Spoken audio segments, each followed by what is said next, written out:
In a world where most people watch movies and then forget about them, three brave heroes join forces to watch them again and then talk about them. Join them in their epic journey as they go back in time, a decade and beyond, to revisit and break down films from a vast array of genres.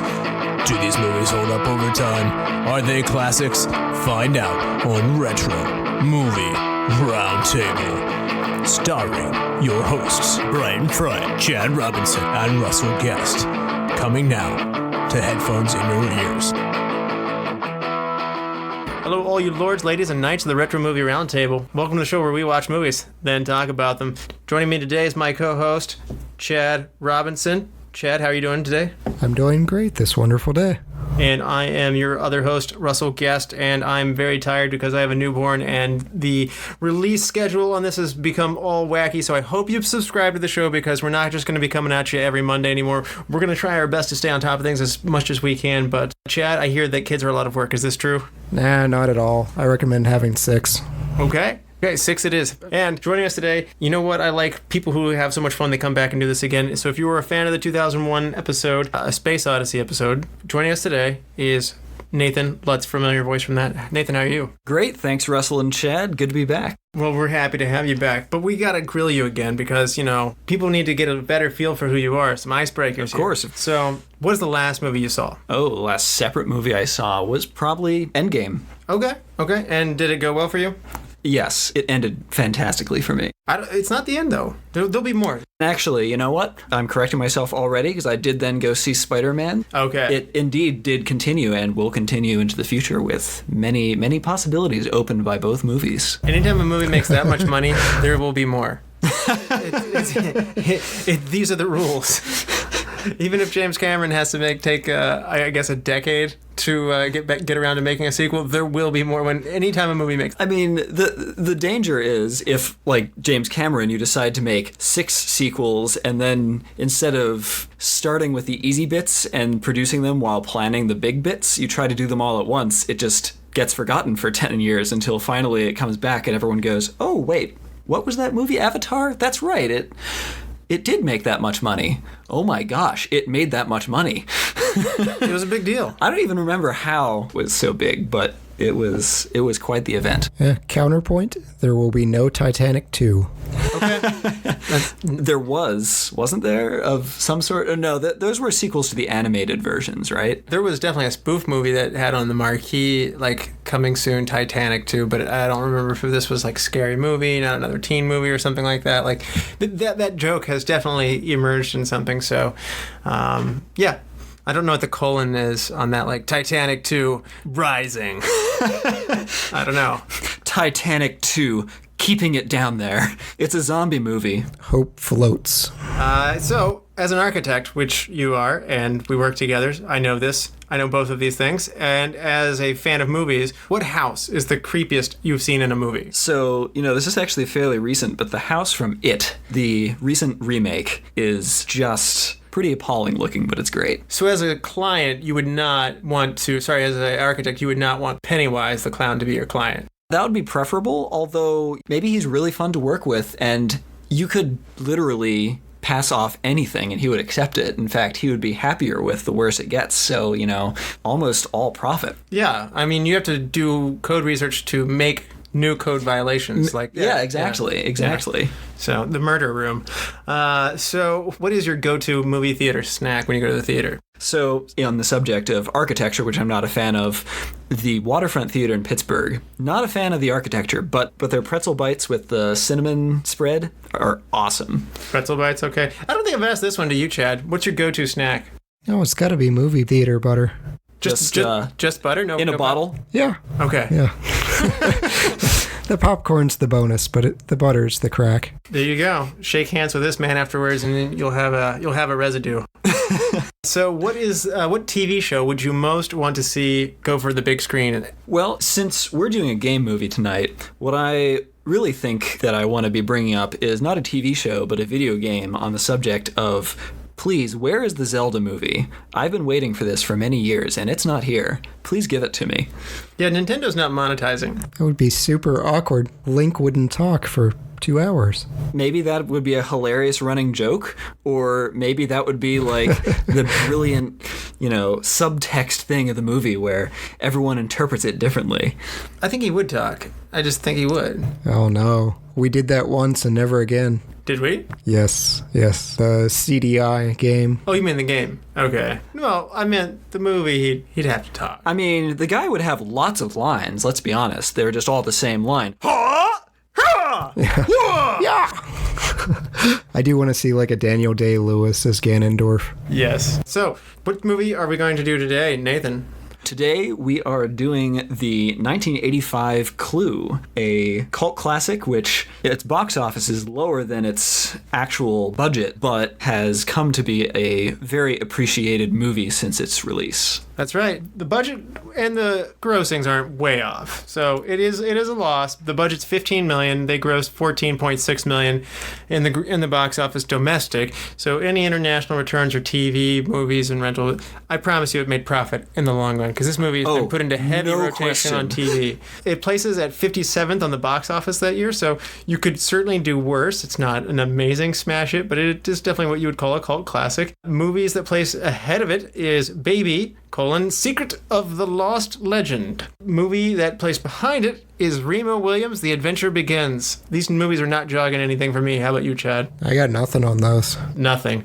And the number one movie that year, I bet we'll all have heard of, and that's Back to the Future. I hear that one's pretty good. Meh. No, I'm just kidding. Don't write into the show. I love it. Okay. Since I have control of the edit today, I'm going to just leave you with the meh. And that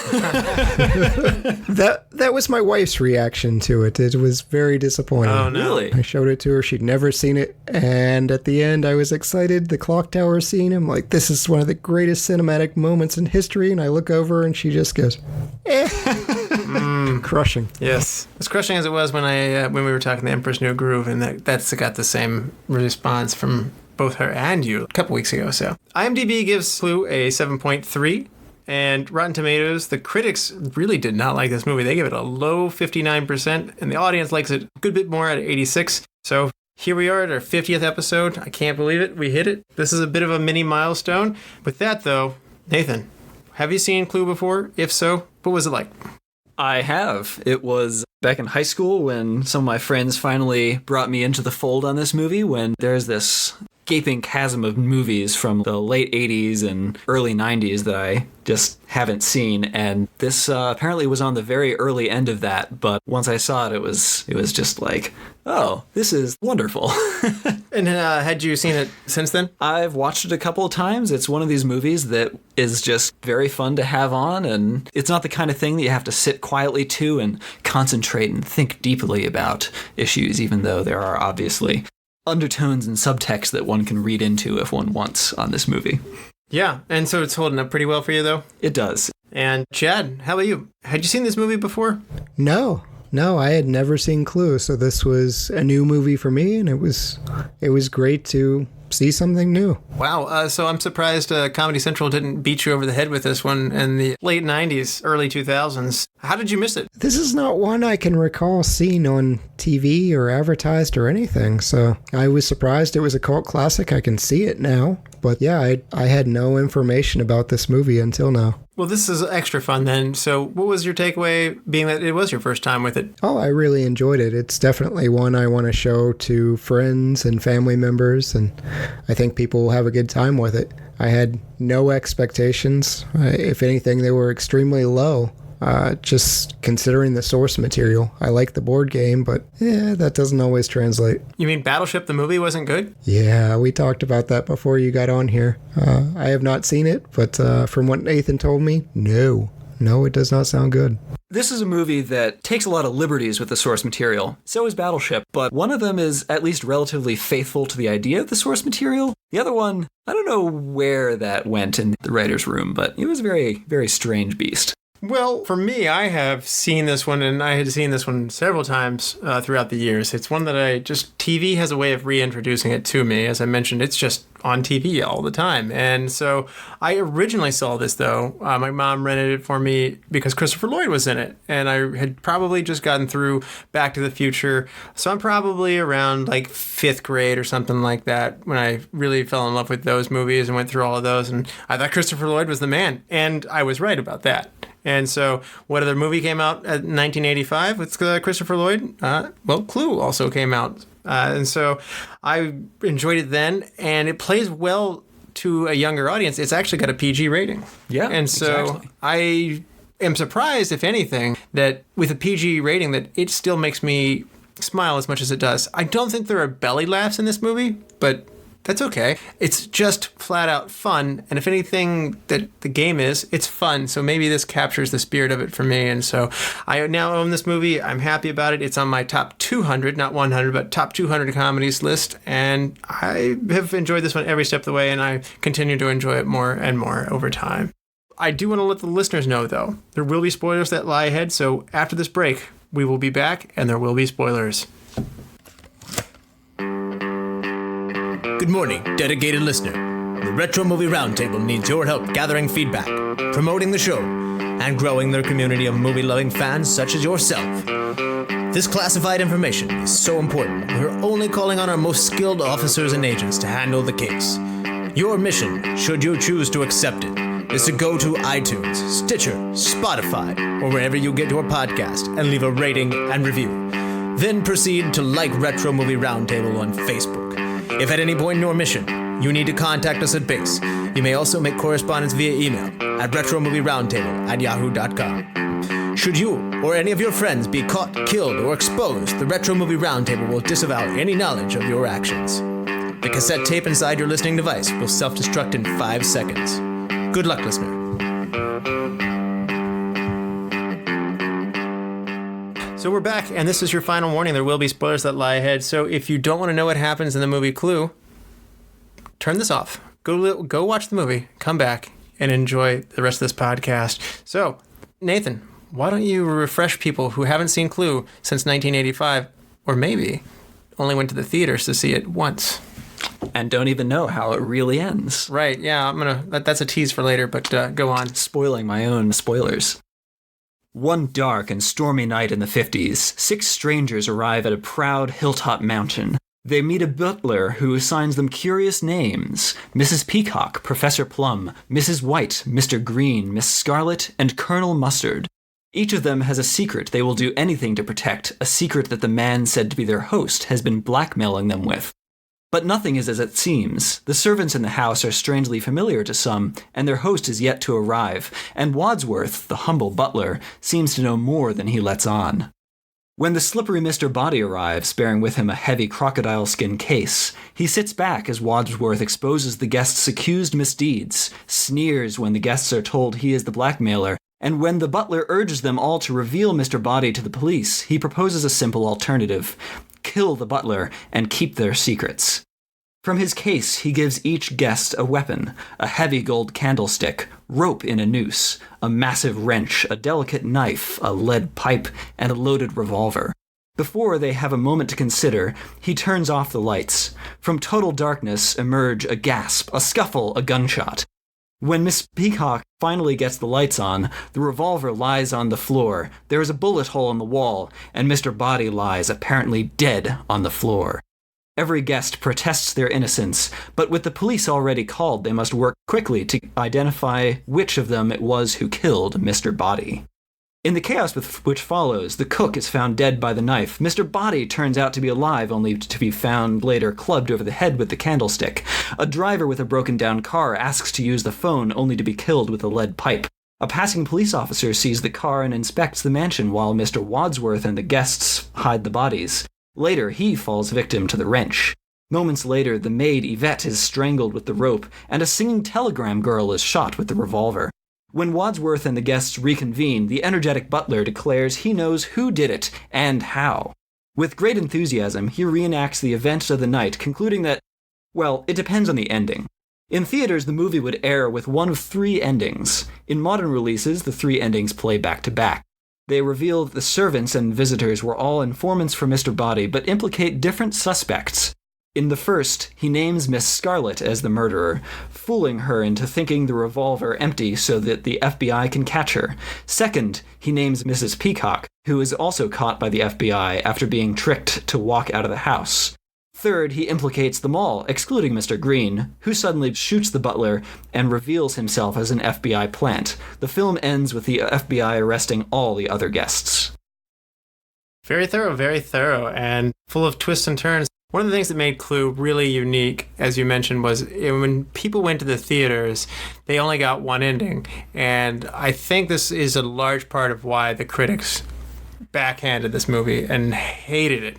The intent was so that you would go to the theater 3 times to see the end, and you would still sit through the same start. And I think that in itself was viewed as a gimmick. And I don't think you're seeing theater gimmicks. My mind goes to Vincent Price, and he had a movie called The Tingler, which I've seen, and it doesn't play as well today, but a part of the movie was that it had like vibrating seats that would actually make you feel like this thing was coming after you. And so this is an awfully late in that to see this gimmick pushed on people. But one of the things that's magical about it is when you put it on VHS, it's actually really fun when you get all 3 back to back. One thing that I do wonder is, because I've never had the experience of seeing the movie with just one ending, what is the feeling of that first ending concluding and then the credits rolling? Because each ending has different jokes which are just great, and the last ending has a lot of really good jokes. Yeah. And so when you see them back to back, it feels like a logical crescendo, as if this were the intended way that it was always supposed to be. And again, it makes perfect sense given the game Clue.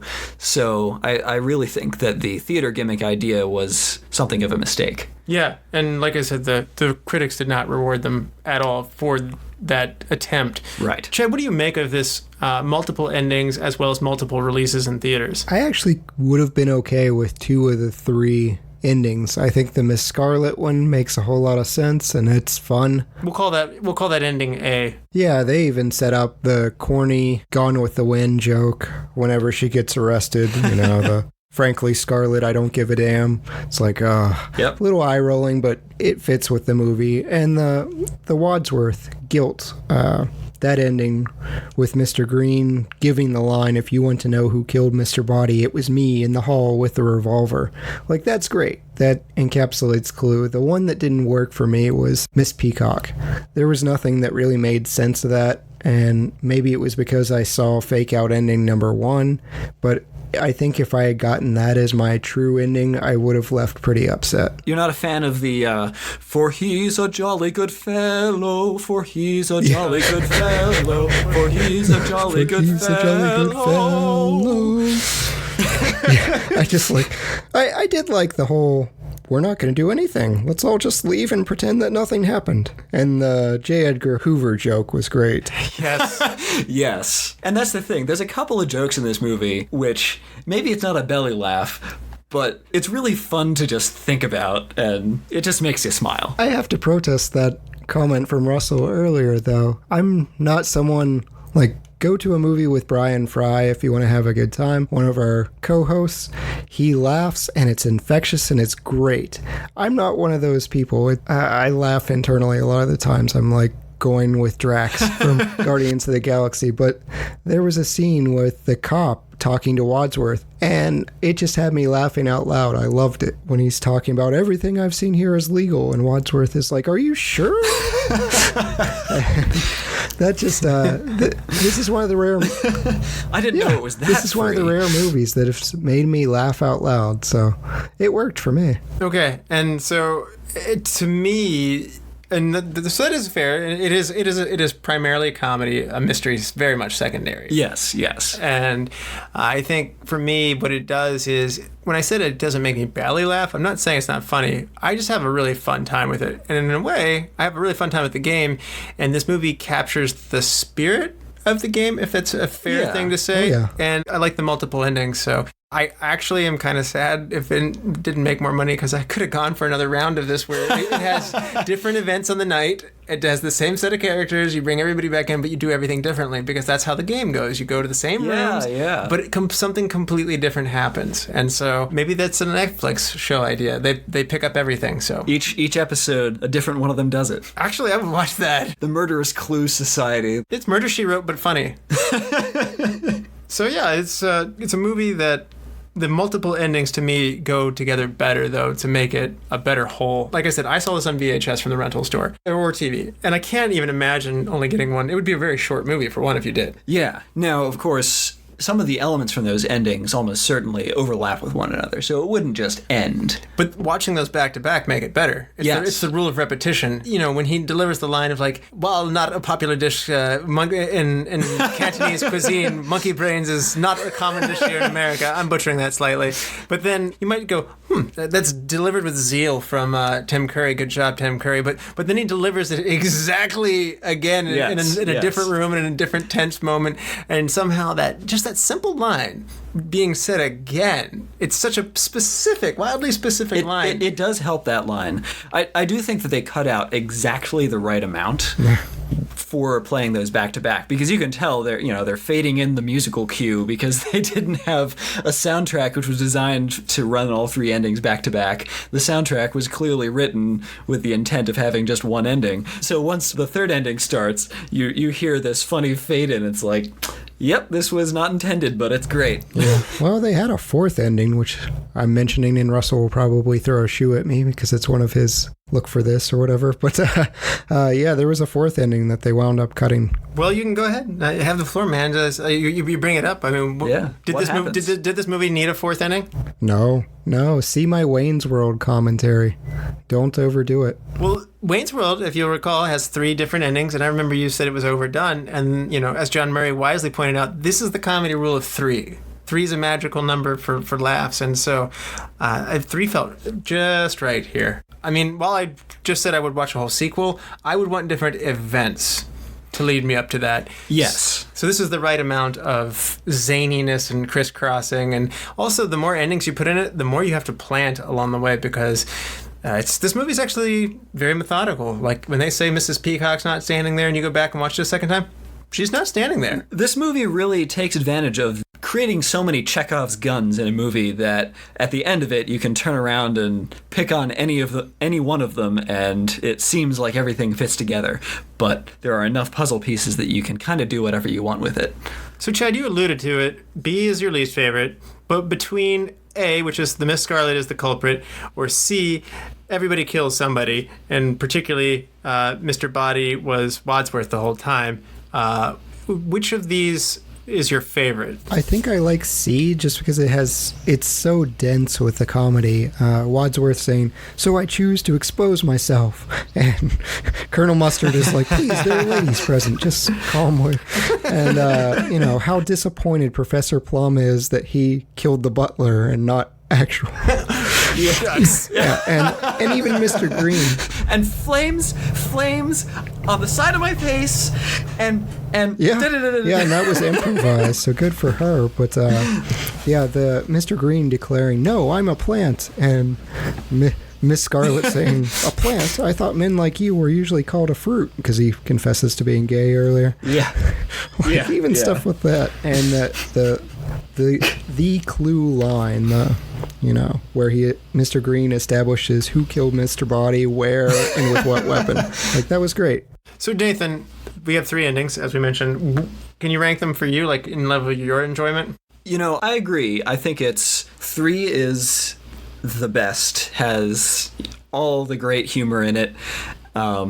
2 is the least interesting. Unfortunately, Mrs. Peacock is just not that interesting to me. If I were ranking the cast, she might be close to the bottom of having sense of presence and really filling the character. She has great lines and everything, but I think that her turning out to be the one isn't quite as interesting, though her accent change is wonderful. More on that later. But I'll hold back for now. Yeah. And so your favorite though is Wadsworth. Yes. Masterminding everything. Yes. Okay. And, you guys had nailed my ranking, so I as well prefer C, then A, then B. And just to piggyback on what you're saying, B, I like Miss Peacock, though, for the record. I did like her, but why I like C is it's extremely complicated. And A's moderately complicated. It's clever. Yeah. And B is just pretty much straightforward. We have one killer. She's behind the whole thing. There's not another turn on this, whereas the C has another turn, and then another turn, and another turn, and somehow that just lends itself to this kind of humor. Well, what happens next is very much a big part of the brand of humor. I mean, it's definitely one of these things where, because all the characters are so surprised in the third ending, you're enjoying them reacting to, oh my gosh, they figured out it was me. Yes. Yeah, absolutely. And one of the things that I thought was interesting is I try not to bring other critics into it too often, but I mean, I noticed Ebert praised the A ending and saying the other two weren't very good. Oh, I did like the A ending, but C is the best, as we've all voted. Quite possibly, Ebert would have looked at it as A is the methodical mystery ending where everything feels like that's exactly how it was supposed to be put together. It feels like a regular mystery. It feels like the correct conclusion to the mystery. There's a more established motive. Yeah. And there's a little bit more of the plot unfolds to a more rewarding conclusion, whereas Mr. Body gets shot and Cian's kind of all over. And I think also by that point he probably went to 3 showings of it, and he's probably a little sour of it by the end. I think there's just I don't know that he I think when you're Ebert you have to sit through how many movies? And you don't want to sit through the same movie 3 times, and so by the 3rd time I think he's just sour grapes. I'm also imagining these theaters not telling you which ending is in which screening, and someone walking in. They did. I'm sure they did, but it would be quite hilarious. Darn it, I wanted that 3rd ending. I guess I'll have to go see it a 4th time. Oh, that you're describing like the gumball machine, like, or like not gumball machines, but like the vending machines that has collectibles. So yeah, like, yeah. Like if you want to get all 5 Power Rangers or all 30 football helmets or whatever, and you put a quarter in and you turn it, and how many quarters are you going to put in before the law of averages works out? This would be the EA video gaming approach to the Clue endings. Absolutely. I do appreciate Professor Plum's nonchalance when Scarlet is just, I'll sell everyone's secrets. How do you think your reputations will suffer if you're implicated in murder? And he's like, my reputation might go up in the UN if they knew I was implicated in murder. Yep. He's just so casual about all of this. Like, oh, shucks, I killed the wrong guy. They're just going to cover up the mystery of 6 murders? Yes. They do it all the time. Why do you think it's run by a guy called Hoover? This is good stuff. Chad, we've gone pretty far into this. Why don't you give us a cast rundown? Sure thing. First up, we have Eileen Brennan. She is the chatty Mrs. Peacock. You might recognize her as Xandra on Will and Grace, or she was the cat lady in Jeepers Creepers. That one stuck out to me. Tim Curry. He's the goofy butler, Wadsworth. He's also Dr. Frankenfooter from Rocky Horror Picture. There's Madeline Kahn, who is the seductive Mrs. White. She's also one of my favorite roles, Lily von Strupp in Blazing Saddles, and she's Elizabeth in Young Frankenstein. Yes. Christopher Lloyd, he is the sexually deviant Professor Plum. Russell's already mentioned it. This is Doc Brown from Back to the Future. And I wanted to say, because I'm trying to get Russell to watch some more Star Trek movies here. He's the Klingon Commander Krug from Star Trek 3, which was 1984, actually. That's my next movie, so I'll get there. Yes. I promise I'll get there. It's kind of hilarious. He's Christopher Lloyd in Klingon makeup, and it's great. Yeah, we've seen Christopher Lloyd this year in alien makeup. That's true. Michael McKean, he is the clumsy Mr. Green. This one's a little tougher. If you've seen Better Call Saul, he was Chuck McGill, or David St. Hubbins in This Is Spinal Tap. Martin Mull, he plays the opportunist and sometimes kind of buffoon Colonel Mustard. For me, he's always going to be Principal Kraft from Sabrina the Teenage Witch, but he's also Leon Kapp in Roseanne. Oh, he is, isn't he? Yeah.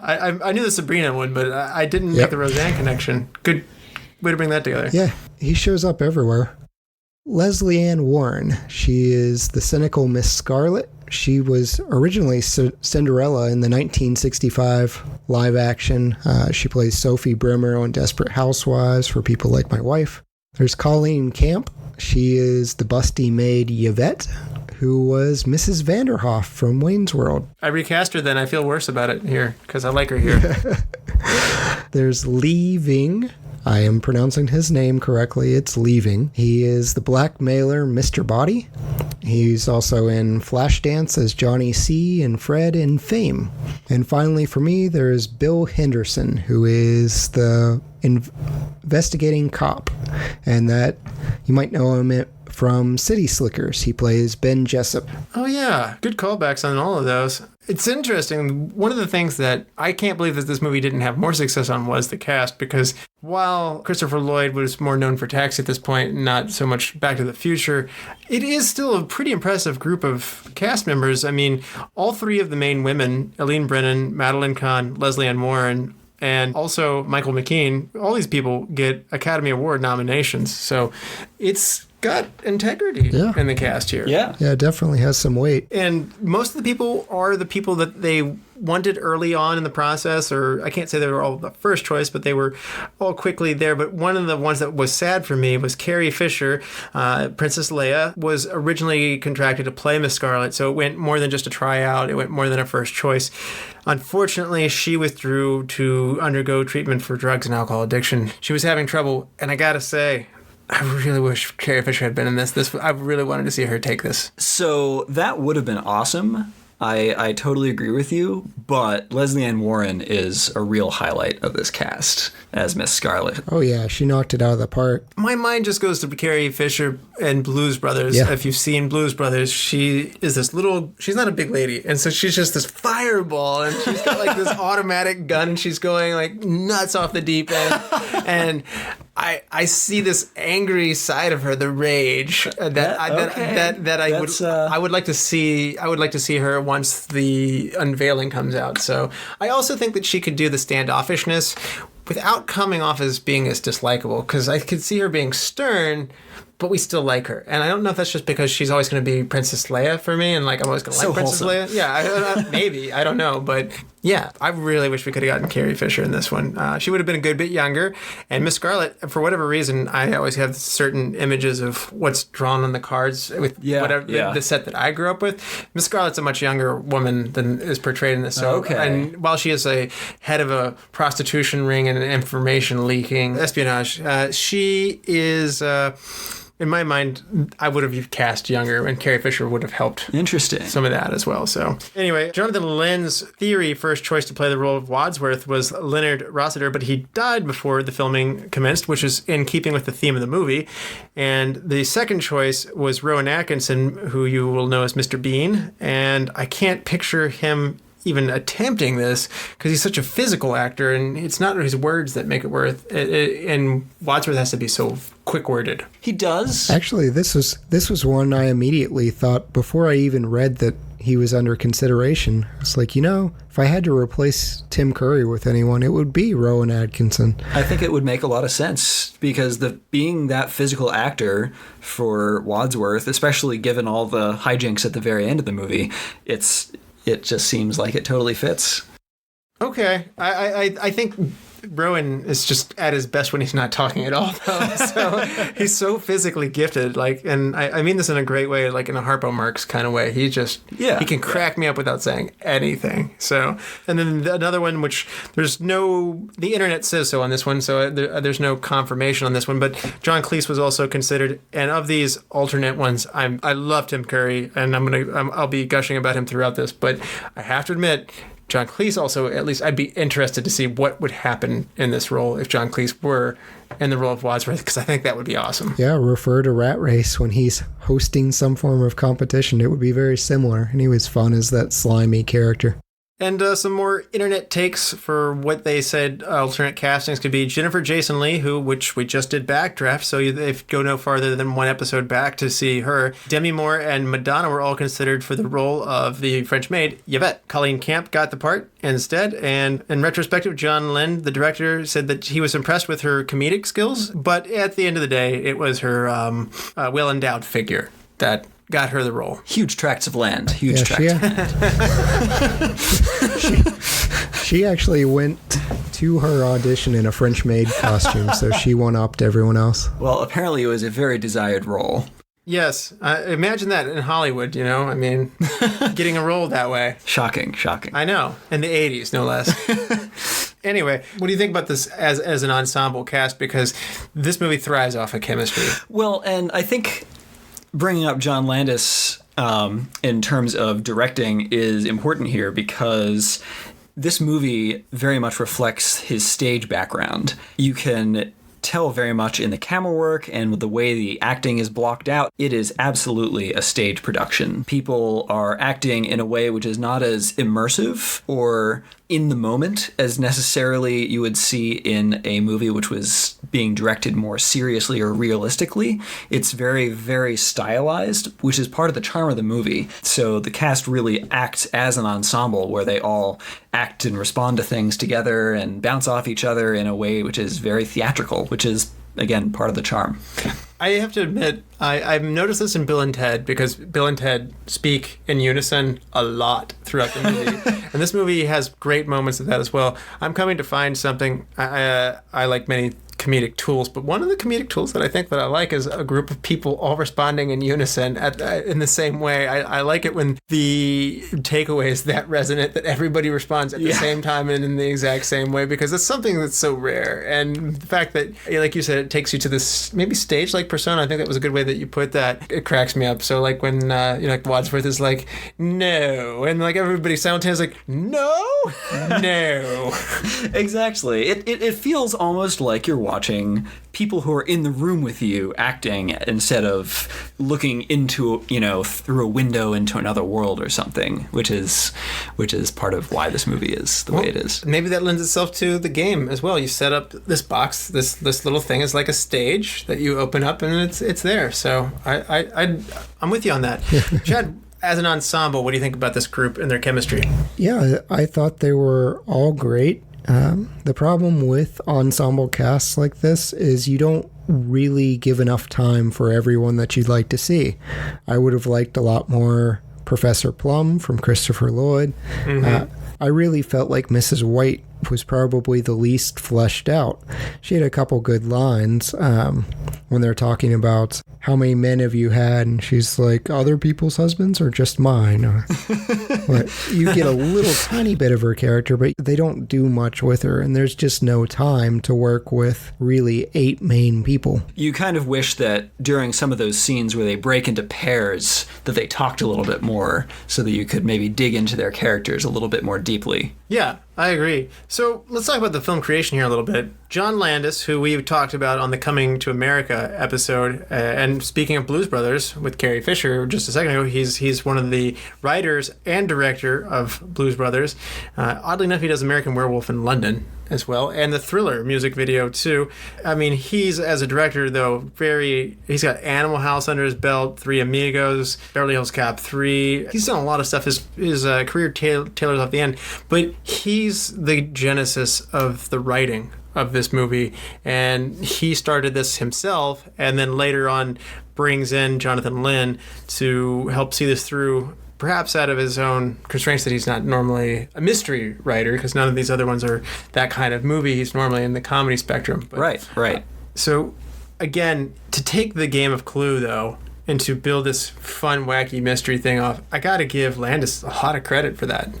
So, Jonathan Lynn, as a director, Chad, what do you think about him? Yeah, this is a tough job. Like you've already described it, it's tough to coordinate all these scenes. There was a lot of intricacies with this. There were a lot of people on screen at the same time reacting to things, and every one of them's interesting when they're doing it. So hats off to Jonathan Lynn. It's his first movie, too, as a director. Right, as a film director. I think one of the really interesting things is that the set that they were on very much feels like you're in a house the whole time, like a real house that you're immersed in, but only the ballroom itself was an actual location as opposed to a soundstage. And yet the movie feels like it has this continued rhythm despite this complicated plot that weaves in and out between a whole lot of different locations in the house, which, as I was kind of summarizing this, it's, wow, there are so many moving pieces in this script. It's not just big twists and turns. It's every scene is some kind of a shocking thing happens or something. I had two thoughts about that. One, I was so disappointed this wasn't a real house because I thought this house was so perfectly set up for Clue. I was a little bit sad when I feel like it could be a real house. I feel like it should be a real house. Well, Russell, now you have something to work on. I mean, I wouldn't look like this if I were doing it today. But anyway, if I were an architect in the 1700s, maybe so. Imagine Clue in a case study house. Oh yeah, that'd be sleek. And my other thought goes to what you're talking about with the stage thing now, and this just popped into my head now. Being that these are all sets, actually seeing a real theatrical performance of this, some Broadway shows are just so amazing with the set work that they do to morph and to change and to take effect. I'm wondering what a Broadway production level would do to actually accommodate this, let's say, a dozen rooms. I did not count them. Don't write me and tell me I'm wrong. I'm sure there's 10 or 11 or 13 or whatever, but whatever number of rooms that is in the Body Mansion, to see them turn, rotate, unfold, slide, drop in other things, and to see the characters run on and off stage from side to side. Theater, like a funny thing happened on the way to the Forum, is definitely one of these theaters where you got all these characters and they're running back and forth in different times and they're all crossing paths. And to see it happen, that frenetic nature on a stage, really takes a life on its own. And I'm starting to sit here and think, man, maybe Clue belongs on Broadway. Well, there are theatrical productions of Clue as the movie version that have been made, and I'm sure that is something, really fun to be able to see all those scenes transpiring in different rooms at the same time, and who should I be watching with my eyes as they're going through all this. Is it dialogue only? I'm pretty sure that it's dialogue only. So this is where I want to kick it up another notch in Broadway. I want music too. That would be spectacular. So although it should be new music, because while I really enjoy the overture to this movie, I really don't remember anything else other than it being, fitting comedy music.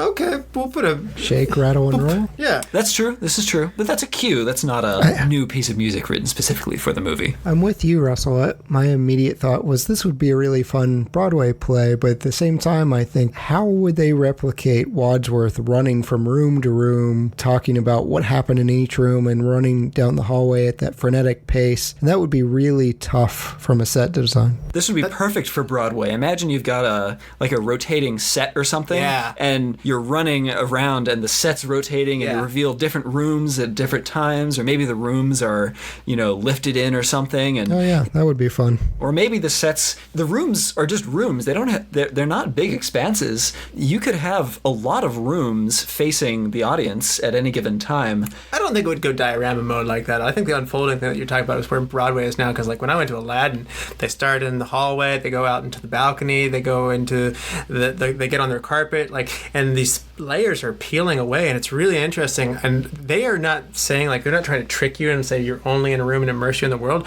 They're saying, this is a stage, this is how it works, and we're going to wow you with it. And I think this movie would do that. Because the other thing is, the blocking in this movie is very much as if you're an audience watching something. The camera doesn't move too much. There are very few scenes where the camera is doing anything but sitting and watching a scene unfold, and the takes are fairly long. Yes. There's a couple of creative perspectives, angle, like where they're shooting from, but I would agree, this is not a cinematically rich movie, and I don't know if it's because comedies, obviously they thrive on the situations and the characters often, but this is one of those ones where the cinematography was not necessarily at the forefront. Anyway, Jonathan Lynn, as we mentioned, this is his first movie. He goes on to do one of my favorite movies, probably my top 10 comedies here, My Cousin Vinny from 92. So he tops himself later. I actually like Sergeant Bilko. Some people don't, and I actually quite like the whole 9 yards. So he's actually kind of criticized for having a very spotty career, with only My Cousin Vinny being his shining moment. But I'm going to go to bat for Jonathan Lynn a little more on this.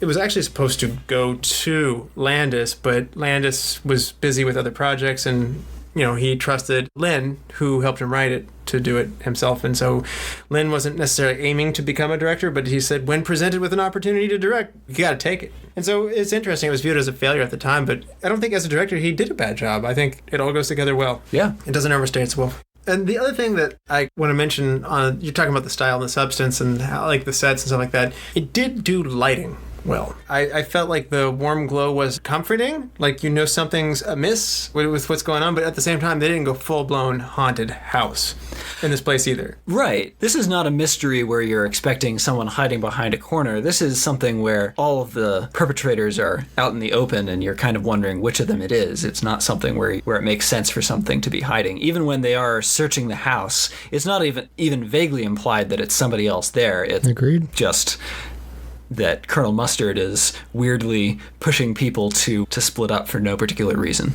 Yeah. Chad, do you have any more information on that fourth ending? I kind of wanted to talk about how that was cut from the movie. I don't. So, again, there's not 100% clarity on this one because both Tim Curry and director Jonathan Lynn have said that they didn't really remember what the fourth one was going to be. It didn't make it farther along, but a novelization comes along, and the basic lines of it are there in the novelization, and so to some degree, if you go by that, there is allegedly a fourth ending in the script where Wadsworth committed the murders all out of a twisted need for like the perfection in his life, that he reveals that he poisoned everybody in the slow-acting toxin in their drinks throughout the night. He is later himself killed by dogs as he's trying to escape the house in a car. It's a pretty grim finish. Everybody dies, and it doesn't feel like it plays the tone of this movie. And if indeed, and I say if, that was the fourth ending, not only is it too much, but I don't think that's a good ending. No, that's super dark. Even though I did like the inclusion of poison, because that was an original weapon for Cluedo. It just wasn't included in Clue. So that was kind of cool. Indeed it was. What do you think about the time setting, Nathan? We got 1954. Any reason why this 1985 movie wants to be 1954? Well, I think it's critical to a lot of the themes that are in the movie. This is something where if you really want to analyze the film, you can. This is a film set in the McCarthyist, paranoid, oh my goodness, you're different from us kind of mindset where, you know, several of them are doing things where to a modern audience it's kind of shrug your shoulders or even, well, that's not bad at all, but critical and kind of hilarious, some of the overreactions that, like, for example, Mr. Green is being the gay example of like, that. That doesn't even play well today. It doesn't play well today at all. Some of their reactions to it are kind of hilarious, like Mrs. Peacock's, oh my god. Well, it's so judgmental. Yeah, I guess you're right. And I didn't think about it because the blackmail goes a lot farther than, you know, Miss Peacock being a politician's wife. I mean, clearly both sides, I'm going to make everybody mad on this one, but whether you're Hillary Clinton and you're destroying computers or whether you're Donald Trump and potentially colluding with other countries, it seems like a lot higher stakes than what Mrs. Peacock's doing here. People are holding you to these really high standards. Exactly. People would almost be disappointed if you weren't cheating in politics now. So, yeah, you're right. Some of these things, I mean, obviously Professor Plum would still be... Right. That would still be, no. And killing several husbands still holds the great shock of all. Yes. While removing certain parts of them as three guys cross their legs at the same time. Green's thing, though, wasn't really... He confesses before anyone else does that he's gay, but if you see the photos, it's actually not what his blackmailing secret was. The photos of him are him coming out of a government building with a briefcase. So the information they had on him was different. He threw them off the trail by just throwing out information. But yeah, you're right. The reactions were very, very different. I did not pick up on that at all. That is sharp observation, but it makes total sense now that I think back on it. I do feel like Landis just had a bunch of J. Edgar Hoover jokes they had to get off his chest. So he's like, hey, I'm going to make this in the 50s so I can make constant J. Edgar Hoover FBI jokes. And so we talked about when it is, but there was actually a little clue for where this is because they mentioned Route 41, which guarantees that this being in New England, if you're looking at that part of Route 41, you're either in Connecticut or Massachusetts, and everybody's like, why did we have to drive all the way up here to this ugly house? Which they kept making comments. You know that ugly house on top of the hill? Like I was like, I don't feel like it's as ugly. Like it's like a rich person's house. Like it's a mansion. And I can't remember exactly where I was, but I was driving home from an orchestra concert the other night from, it was out at Butler County Community College, and on the way back, I saw a house on the top of a hill while driving through like a forested area, and it was like exactly what you would expect a house from Clue to be. You know, if only there was some lightning going on, it would have been exactly that shot, and it was pretty cool. Well, going back to the house, the exterior at least was a real house. It was called the Max Bush House, and it was in southern Pasadena, California. But if you're excited to go see the house someday, you're out of luck. It was destroyed by a fire in 2005. So not only was all the interior sets minus the ballroom, the ballroom as well as the driveway exterior shots are all gone as well because it's all burned up. No. Can't go there. And the exterior, which was a really fun stylized shot, because this movie's not stylized inside that much. That they did a nice job of matte painting that to make the house look larger and more ominous and foreboding, like exactly. setting the mood in the beginning. I would say while the credits are rolling in the beginning, definitely was one of the best moments for the style. Why hasn't your car started? It's frightened. Yeah. Well, just the staccato notes from the strings section as we look on this house and the eerie synthesizer, it was a very ominous tone, so that stood out to me too. I really enjoyed it. The architectural detail that I want to point out is the parquet floor in the hallway, in a way, is reminiscent of the gridded board game that you see in the game. So, small detail. Maybe I'm stretching it a little bit. Maybe it's just a parquet floor anyway, but parquet floor is where the wood changes direction and creates perfect squares like a checkerboard or whatever, or like a clue grid.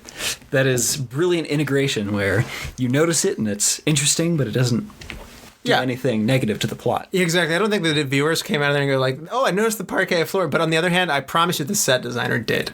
Yes, the set designer, guarantee, had thought that through. And I appreciate that level I wouldn't of be detail. surprised if some of the other rooms also had flooring decisions which were representative of that. But that's really the only room that we really get a good look at the floor itself. And maybe it's because Clue was one of my favorite board games even before I got to this movie. But in a way, this movie gratified so many of my visions for what the house would be like. I imagined a billiard room very similar to this. And I imagined a study very similar to this. It might not be exactly that. But from walking in other old mansions and stuff like that, taking tours, I guess this is why I grew up to be an architect. But yeah, my parents would drag me to these like mansion tours and stuff like that sometimes. And yeah, this is a lot like what I imagined. The conservatory being bleak and scary and oppressive was the only one that made me go like, oh, this is not what I want for my conservatory. So other than the ballroom, which doesn't get used, which that's one of my, I'm not going to make this my change one thing, but use something in the ballroom and use a bigger ballroom. Like it should be more grand. You might have to go to another house, but give me something big that happens in the ballroom. Use a big space. Mr. Body should have a big ballroom. You mentioned the floors, but I do think that was a deliberate design because each secret passageway that they use during the movie is actually connecting a room from one room to another that's consistent with the board game. So they were pretty meticulous with this when they really didn't have to. I'm glad they did that. Now, one thing they weren't as meticulous on and threw us a number of curveballs was in the wardrobe. Chad, do you want to talk about what our main characters are wearing? Yeah, that's very frustrating to me. Almost all the characters, I mean, they're dressed very nicely, but it's nothing like the board game. So Mrs. White is wearing black. Mrs. Peacock, she has peacock feathers in her hair, or some form of plumage, probably not peacock feathers. But she doesn't have a colorful blue outfit. Colonel Mustard isn't wearing yellow. He's wearing kind of a brownish suit. You know, it's just not consistent with how the board game was. I wanted Professor Plum in a purple jacket. I wanted Mr. Green in something green. His was like a burgundy-ish color. I thought it was blue, but yeah, with a red tie. Yeah, but this was a big complaint for me. Yeah. I will say, in the context of a board game, you really don't have anything but the way that people are dressed to give you people's personalities and things. So the board game kind of has to show it as that's the color. But the movie was able to be a little bit more artistic with some people's personalities and their named color went together. So Miss Scarlet really doesn't need to be wearing a scarlet piece of clothing in order to be recognized for her name. Yeah. Yeah, but she runs like this prostitution ring. Like, wouldn't she, like, a alluring red dress, which is very striking, red lips and red dress, like, that just seems like that's Miss Scarlet. I don't know. I feel like there's a degree of obvious on the nose that you got to steer into this. Like, you got to embrace the board game. Their cars actually match the color of their board piece, though. I'm glad you mentioned that. Okay. Everybody's car is their color. And I will say, some of them, there's a tendency to have, their overall outfits may not match, but they might have some kind of accent going on. So Mrs. White, for example, has that coat, which when she takes it off is white on the inside, and Colonel Mustard's tie has hints of yellow in it in the stripes and things like that. Yeah, again, I think that for me, I'm with Chad on this one. I was just more frustrated. I think the glasses for Mrs. Peacock was my favorite thing, because they're kind of cat's eye, but at the same time that they have a feathery detail on them. Yeah. I did like that. They fit her. They're hilarious. They're over the top, and I think this is, again, steer into all of this, and the obviously Wadsworth and Yvette are perfect. Although that was a noticeably short maid dress. And Mr. Body is not that he's really portrayed in the board game at all, but actually, there's a character that I want to change. I didn't like his whole attitude, especially once you find out later about who he is or what the circumstances of him being there. I didn't like his rough personality. I thought being more nervous, maybe evasive and slimy would be good, but I did not care for this kind of rough, tough, like... Maybe, yeah. I didn't... I do think that part is tricky, because the way that it probably should have gone down is that he should have come in, Wadsworth, invited him in and told him to act a certain way without really telling him why, and he acts that way for a little while until he realizes what Wadsworth is tricking everybody else into thinking about him, and then he should have had a different, more worried reaction when he realizes that Wadsworth is having them all turn on him. In the grand scheme of things, it's pretty forgivable because he's not in it for long. So, I mean, Right. In a way, my beef with it is obviously corrected. And of course, only one of the endings makes what his behavior is not make sense. Also true. Nathan, you are a musician yourself. You are a French horn player. Chad, as well, is a French horn player. And so I want to get your guys' perspective on this one. What do you think about the music? Not only the shaboom as well as Shake, Rattle, Roll and shaboom, but more so the John Morris score. So the overture is great. It sets up this dark, foreboding tone that then gradually transforms itself into realizing what the movie actually is after all the introductions start coming in.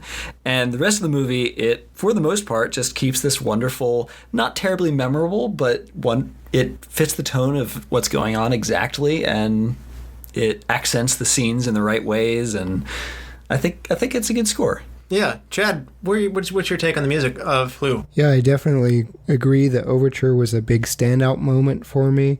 They do a good job of having this kind of fun, light score whenever Wadsworth is running from room to room doing the reenactments, so that was good. It was kind of nice having the 50s scores. Introducing Yvette and having her dance to Shake, Rattle, and Roll was a little bit heavy-handed. Like, we get it, and if we didn't get it, we had every character except for Mr. Body stare at her chest. I was kind of proud of Mr. Body when he... Mr. Green. Well, Mr. Body didn't either, and I was like, hey, he didn't check out her chest. Yay. And then he lifts up her skirt, and I'm like, oh. Well, he works with her all the time. Yeah, so he just has a different favorite. He was staring at other parts of her. Yeah, I was proud of him for 5 seconds. But yeah, the Life is a Dream or... Shaboom, yeah, by the Crew Cuts. Those were fun and they added to it, but for the most part, I didn't notice the music that much. I did notice the music a lot, and maybe it's because I've seen this a lot of times. Maybe I've seen this over 10 times easily. So maybe with repeated viewings, it starts to emerge a little bit more. I'm with Nathan. Love the beginning. You know it's fun. It's not really dark and serious, but it's dark and fun at the same time, and that's a world that I like to live in for sure. And the hijinks and calamity in the music itself, it adds to the pace. And I can't imagine Tim Curry running around without this score playing. So, and the physical nature, it is such a compliment. Again, I'm sitting there grinning ear to ear on this. Again, I'm not necessarily belly laughing. I'm just having a lot of fun, and the music is a big character and a big part of why this all comes together. And so if anybody else who makes a video game or board game movie wants to understand what Clue does well, they got the spirit of the game and they carried it down from the scenery, the sets, the idea of what is going on. They actually brought some of the spirit of the game into the story, and then obviously they reinforced it with every detail. And that's why most video game or board game movies suck, and this one doesn't. So Chad, look for this. Professor Plum says he works for the World Health Organization, or WHO, and it's part of the United Nations organization. So when you put them all together, it's he works for you-know-who. And I'm going to go with the singing telegram girl is played by Jane Wiedlin, best known for the rhythm guitarist of the Go-Go's. Yep. And if you're not sure who the Go-Go's are, it's an 80s band most known for We Got the Beat. So, yep, they got an actual musician to do the musical part there. Yeah, it was fun. Big role. Big role. So it's that time of the podcast. It's my favorite time of the podcast. We're ready to hand out some awards. Nathan. Well, I think that we're all going to have the same person on this list, but, maybe I'll be surprised. But MVP, Tim Curry. My goodness. It's a good pick. Yep, Chad. Yeah. His grin, man, it just gets me every time. It's infectious. His energy's off the chart. He just fills this entire movie with whimsy. What just stands out to me is just how he says simple things, like when he's slapping Mr. Green around and Mr. Green goes, "Will you stop that?" And he just goes, "No." And does it again. No. Or he tells the cop, "What do you mean, murder?" What do you do? I buttle, sir. I do think the mean reviews could have been warranted if you didn't have Tim Curry. All the other cast I actually really like, and I'm pretty happy with everybody on this cast. But if you didn't have Tim Curry, this thing doesn't come together. And for that reason, he's the MVP. Yeah. Most of the other cast deliver their lines in a way which would imply that this is a much more serious movie than it is. Yeah, I agree. And so, Best Supporting Actor, Nathan. I mentioned this earlier, but Lesley Ann Warren as Miss Scarlet is perfect for the role and chews all the scenery, and it's hilarious. Okay. Chad, Best Supporting Actor. I'm right there with Nathan. We're hand in hand here. Lesley Ann Warren, I just like how she kind of sits back and delights in everyone's misery. She has great quips. She has lines like life after death is as improbable as sex after marriage.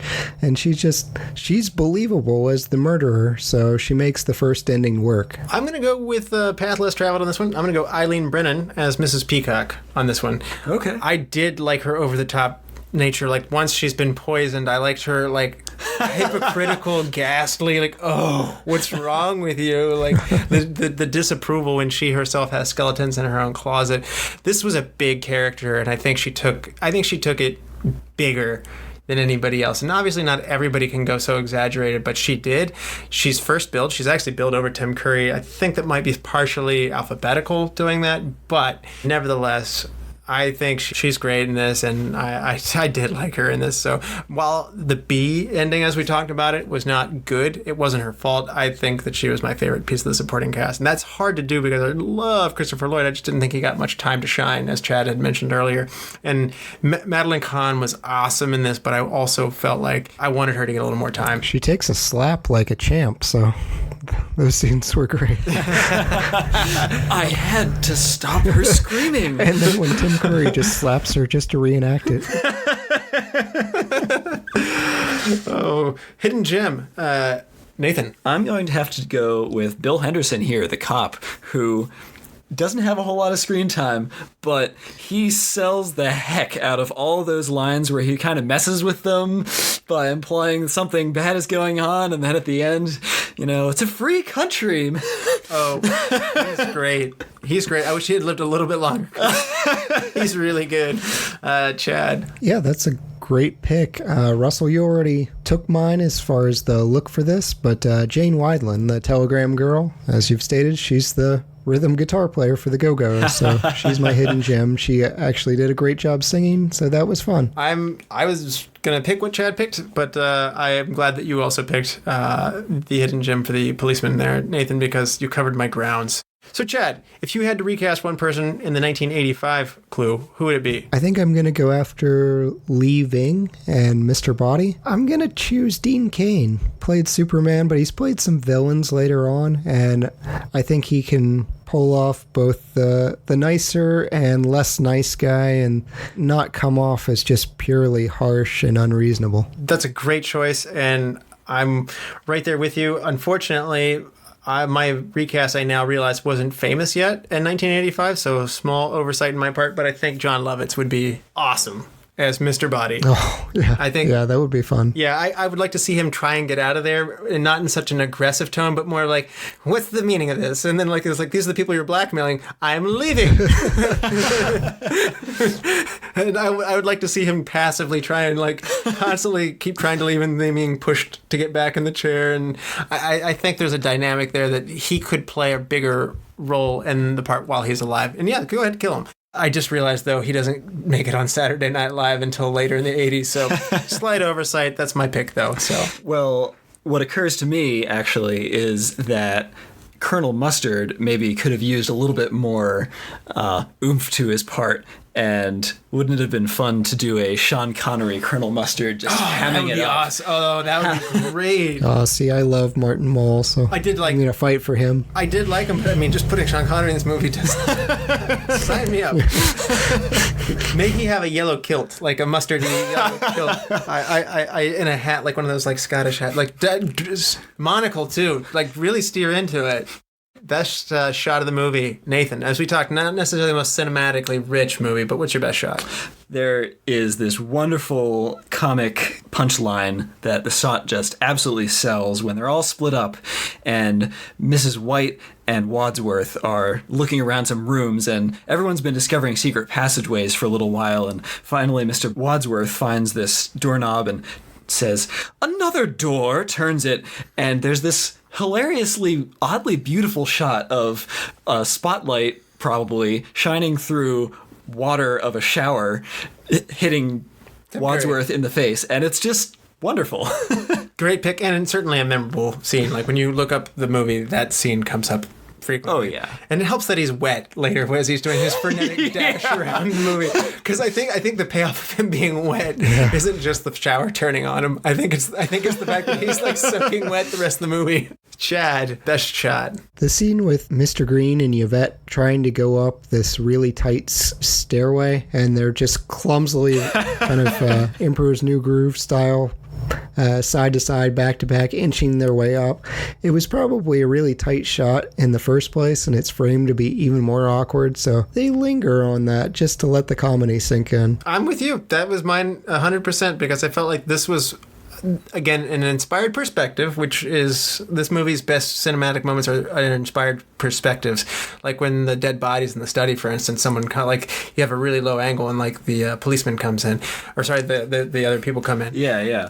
But this one was my favorite as well. Good lighting, good elongated perspective, and you have this really pretty woman, like Mr. Green, and like they're being awkward with each other, and they're also scared. And this was a good scene. Love that you picked that, Chad. I'm gonna second that. So, best scene of the movie. I think there could be a lot of alignment on this one, but Nathan, I'm just gonna go for the third ending. Just the conclusion of that scene where everyone has just been amazed for like 3 minutes straight of how many more things can possibly have happened, and all the turnabouts. It's just great. I love when they stitch it together too, by the way, the white text and the black screen with the music playing. Yes. It adds to that stage-like persona that you were talking about, and it just sets it up so well. I really like that. Simple stitching tactic. I don't like the freeze frames though. Those like the freeze shots. Those are awful. That is an effect which has never worked in any movie. I did not like it. In my opinion. The Colonel Mustard chandelier like freezing, or like the people standing out in front of the driveway and freezing. No thank you to that. So this is supposed to be best shot. I'm going down the rabbit hole of worst shots, but best scene, Chad. I think I'm going to say the less obvious one and let you have that. But I really enjoyed when Wadsworth is talking to the policeman and he's going through the rooms and he's like, "It's not all that shocking. These folks are just having a good time. There's nothing illegal about any of this." And Wadsworth, "Are you sure? Of course, this is America." And just, it made me laugh. It made me really just laugh out loud. Everything that was going on. They're dancing with dead bodies. They're Weekend at Bernie's fake. Yeah, It's like, this man is drunk. It's like, I'll drive him home. Dead right. Yeah. There was just so much crammed into that scene, and it was great being in on the audience side and knowing what we knew versus what the policeman knew, and just the irony that's laid on really thick here. Great choice. And I'm going to second Nathan and just go the resolutions. And I'm going to count them all as the same scene in 3 different versions of themselves. It was creative.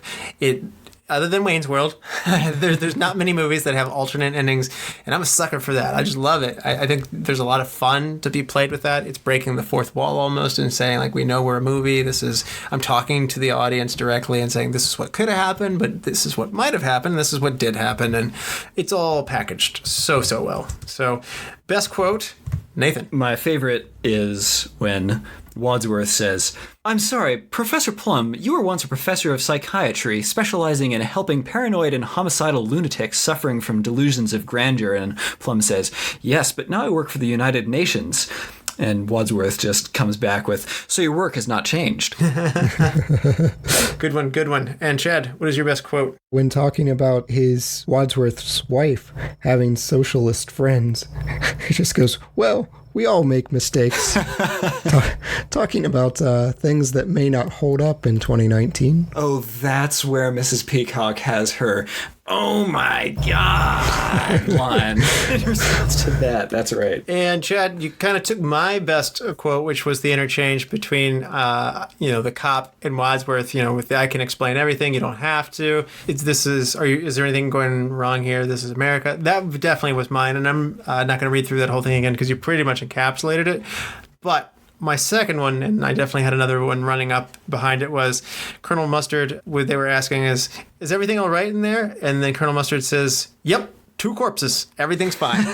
Yeah, I love the matter of fact, like, murder has become normalized to him at that point. He's just like, yeah, this is what's happening tonight. I mean, that's one of the great things, that by the end of the movie, there's the one scene just before the endings start up that they're all just walking around in a daze, like, "Oh, yep, there's another body, and there's another body." So I never do this, but let's think about it. Does this movie want to be remade today, maybe? I'd give it a go, yeah. Why not? It was enjoyable. I think there's more fun to be had, actually. I would not have the reverence to not touch it, because we have this movie. It's great, but you could do something different with it, too. This movie, as we have noticed with the many alternate endings and the other possibilities which could have been brought up as well, I think it really deserves to have a remake and could benefit. I hope it would be profitable this time. It's already got a built-in fan base because I'm a fan. I would go. So if you were making this today, let's take a little quick one. We'll just go around one person at a time, and instead of going down to the cast, let's talk about who might you put in the roles if you were making this movie today. Let's start off with Wadsworth. Nathan, why don't you go first? So for Wadsworth, and this might be an odd pick because he's maybe on the older side of what you would imagine this to be, but I think Peter Capaldi would be hilarious in this role in many of the ways that he acts in Doctor Who while he's the 12th Doctor, where he's this kind of old, serious seeming guy, but has this almost childlike energy to him. Really? That's the Doctor Who you want to put in this? Exactly. You don't want to put Matt Smith in this? I debated Matt Smith. I debated David Tennant, but I think both of those seem like better picks.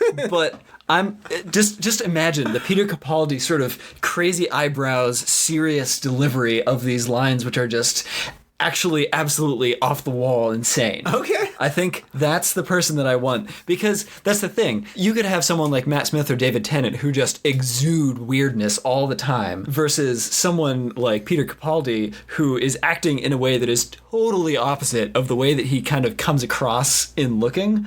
So that's I want Peter Capaldi as Wadsworth. Chad, Wadsworth. I'm tempted to say it's still got to be Tim Curry, but if I have to do it, David Tennant came to my mind. I would want David Tennant to do it. It's a good night for Doctor Who. I feel like I should pick Matt Smith to complete the trifecta of Doctor Who's, and I'm more in your camp, okay. David Tennant. But I'm going to go with a different British guy. I'm going to go with Martin Freeman. That would work great. His high-paced, frenetic, nervous energy, I think, would really do well with this. And I also know that he could do the refined part too, like in the beginning. So yes. I could see the unfolding there. So Mr. Green. So I've got Ryan Reynolds for Mr. Green. Oh, I like your pick better than my pick. That's really good. That's really I debated where to put him because as he's been involved with doing the possible actual remake of this, I was debating where to put him, and I think he's supposed to be Wadsworth in that remake, but I like him as Mr. Green. Yeah, he and the Deadpool writers were going to do this, but unfortunately it fell apart. So no. I say get on Kickstarter, people, and make Ryan Reynolds make this movie. So Chad, Mr. Green. Going with Nathan Fillion. I feel like he can do both. Oh, yes. Oh, that's another good choice. Yeah, That is he such can a do good clumsy, choice. and then he can do that confident air that Mr. Green puts on at the end. You guys are making excellent selections here. I'm going to go with Paul Rudd. Okay. I had that in there for a little while, actually. He would be a great choice. I could see him being perturbed in particular, like, I didn't do it. I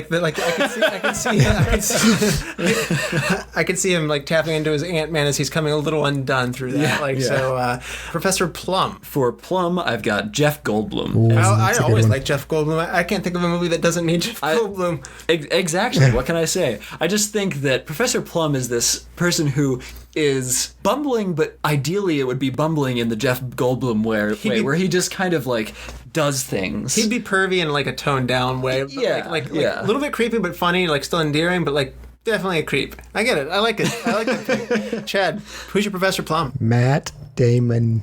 Oh, really? Okay. Ooh, that's an interesting and very scary one. I'm okay with that.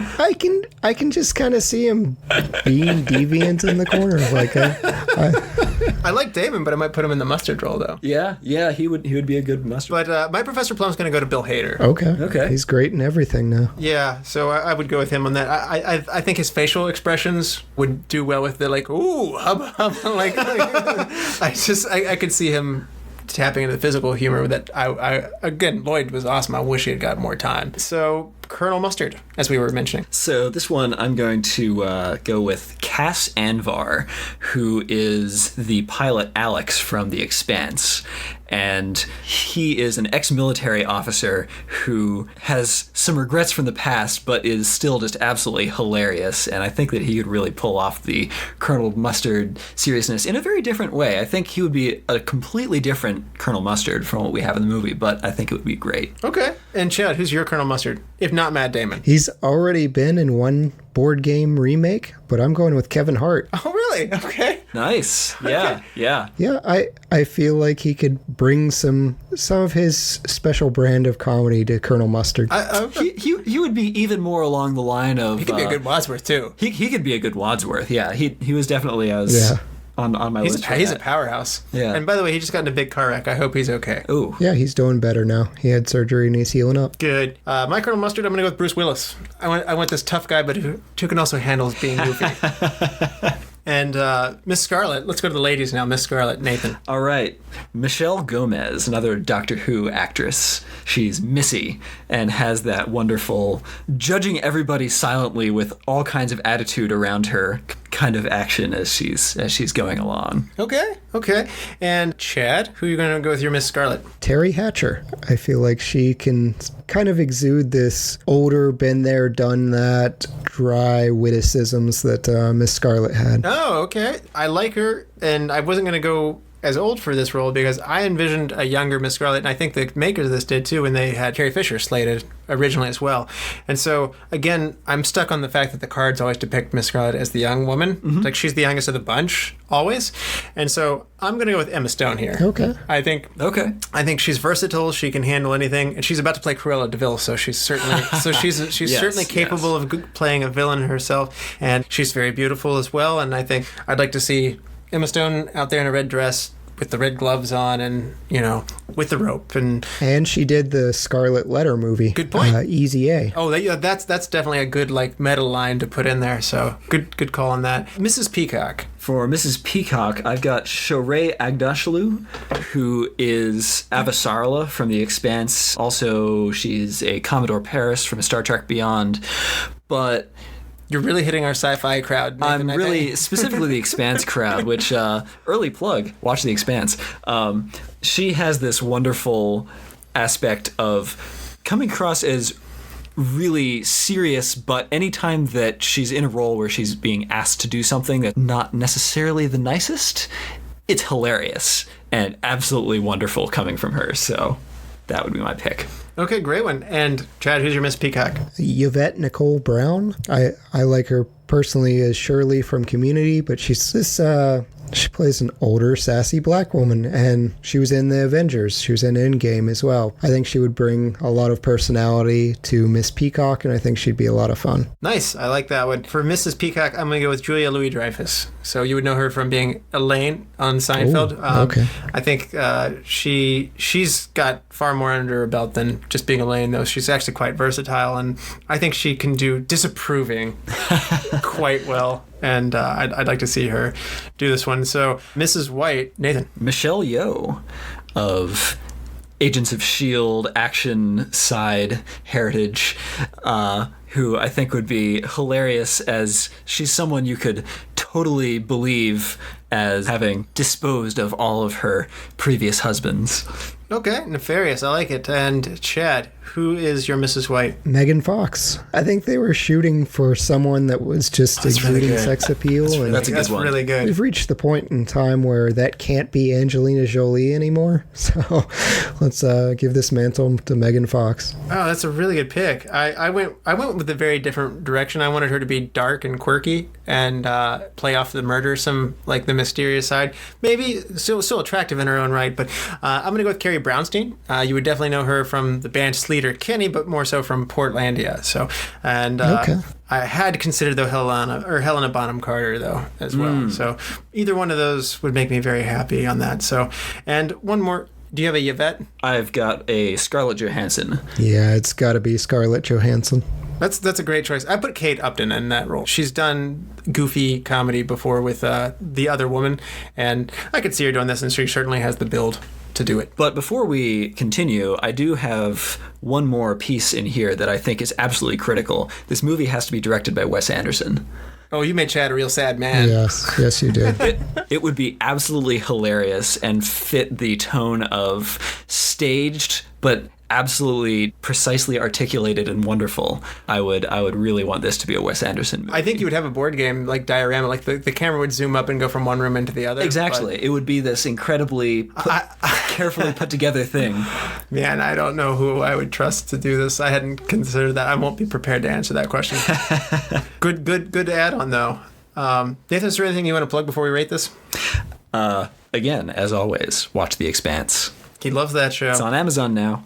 And so, on a 5-star scale, half-star intervals, Nathan, what would you rate Clue from 1985? I think this is a solid 4 stars. That's a great choice. And Chad, how about you? What's your rating? I'm giving it 5. Wow. Pulling it out. I noticed this movie has a lot of wordplay and quips and little witty lines. That's something I'm detecting as I've gotten to know your tastes through comedy more. That's something that's always a pleaser for you, isn't it? Oh, yeah. Yeah, I love just the witty banter. I was in a lot of plays growing up that relied on just the smartness of the dialogue. I wasn't digging the first part of the movie where they were all smelling dog poop on shoes. I was like, oh, this is getting it to be a tired joke. And then it kind of got smarter or funnier and a lot more clever. Yeah. Are you trying to make me look ridiculous? You don't need any help from me. Exactly. For me, I'm going to hit the right middle road for you guys. As time goes on, I love this movie more and more. And I'm at a 4.5, but I have to admit, I just grin like an idiot from ear to ear watching this movie. It puts me in a great mood. So it does probably put me in the 5 frame of reference. I've watched it a lot of times, and so from rewatchability, it's pushing 5. It's a 5+ for rewatchability. So, it's wonderful to rewatch. Yeah, so I'm at 4.5, but it's a solid 4.5 if that's such a thing. Chad, you want to help me pick a movie for next time? Absolutely. Let's do it. We've been neglecting the 70s, and we're going to keep with the comedy spectrum. We're going to go back to the 70s here. We got a remake that happens later, but this is the original, Fun with Dick and Jane from 1977. When an upwardly mobile couple finds themselves unemployed and in debt, they turn to an armed robbery and desperation. Option 2, The 12 Chairs from 1970. In 1920 Soviet Russia, a fallen aristocrat, a priest, and a con artist search for a treasure hidden in the jewels inside one of the 12 dining chairs lost during the revolution. Option 3, Out of Towners from 1970. An Ohio sales executive accepts a higher position within the company and travels to New York City with his wife for his job interview, but things go wrong from the start. All of these sound intriguing, but The 12 Chairs is a Mel Brooks movie, so I'm going to have to vote for that one. I like it. And Nathan, thank you so much for coming on the show, man. We appreciate it. Thanks for having me on. It's been fun. And thank you all for listening as well. Remember all the Lord's Lazy Nights, the Retro Movie Roundtable. We want to invite you to reach out from us. We want to hear from you. Subscribe and rate and review on iTunes, Spotify, Stitcher, Google Play, wherever you get your podcasts. Those iTunes reviews help others find the show. It's the number one thing you can do to help the show. So just take 30 seconds of your time to give it a 5-star rating and write a little 1-sentence review. That helps us so much. Give us a like on Facebook. Follow us on Twitter at @movie_retro. Email us at retromovieroundtable@yahoo.com. As always, thank you for listening. Be good to each other and watch more movies. Chad? Communism was just a red herring. For he's a jolly good fellow.